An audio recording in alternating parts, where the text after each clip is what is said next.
Hi guys, welcome back to my channel. Hope you're well and eating good. Today I have for you these delicious king prawns that I used to make gambas al ajillo, which is garlic prawns, Spanish garlic prawns. You'll need some garlic, a stock cube or salt. I'll tell you why I use a stock cube later.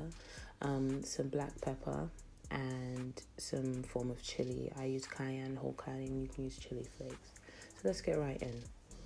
So the first thing you want to do is clean your prawns. Now give them a good wash, get out the poop chute so it runs along the spine. You could just cut this in half and get it out, but when I want to keep it whole, I just stick a toothpick in and pull it out. These are really big prawns, so the poop chute was big.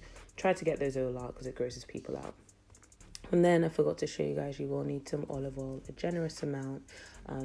Don't worry, you're not going to be eating all of this. Sometimes it gets soaked in with the shells, so don't worry. And then I'm going to crush in my garlic cloves. Now I'm using a garlic crusher because I like how it makes the garlic melt into the sauce. And I had loads of garlic to peel and I really was not in the mood to chop it. If you don't have this tool, just chop it or slice the garlic. It really doesn't matter, just as long as you get the garlic flavor in there. I used a lot of garlic, so don't make this on a date. Just kidding, make it, they'll love you.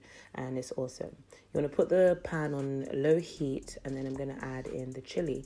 The reason why I start this on low heat is to let everything cook slowly and infuse because it has a tendency, the garlic especially, to burn very quickly. There's loads of sugars in there, so you want to do this slowly. So once the garlic starts to sizzle and you see a bit of golden brown, not all of it, you then want to add in your washed prawns. I'm using giant tiger prawns. They're amazing. You can just use whatever prawns you have. You could use frozen. Just make sure you thaw it out before you cook it. So stir, make sure everything is getting that garlicky goodness. I don't mind my shells breaking up because they're awesome to suck the flavor out of. If you're grossed out by that, I'm sorry. Then I add in the stock cube. At this point, if you don't have a stock cube, you can use salt. I'm using a stock cube because I was abroad and it's just something that I carry with me. If you'd like a travel essentials guide to cooking, comment down below and I'll try to do a video for you guys.